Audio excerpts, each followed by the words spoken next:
All right, what we're going to do now is we're going to take a look at importing secrets from an export that we have done earlier.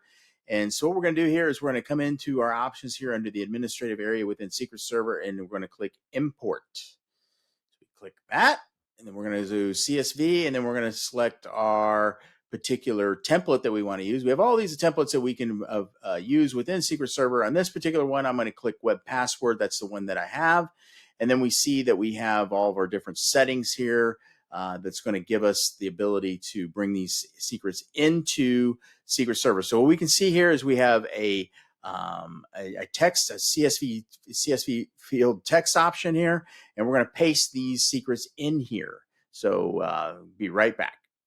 Okay, so we have imported the secrets. Now what we're going to do is we're going to click close here, and now we have done. So now we can come back over to Secret Server into our particular folder here, and I'll take a look at what we have, and we can see that our secrets that we have imported are now into Secret Server. So it's an easy process. Couple clicks, we do an export. Then we come back over into our well-formatted CSV file. We paste that into our administrative area within Secret Server. On the import process, bring those in here, and voila, you have new secrets within Secret Server that you can utilize and launch from. So thank you for watching.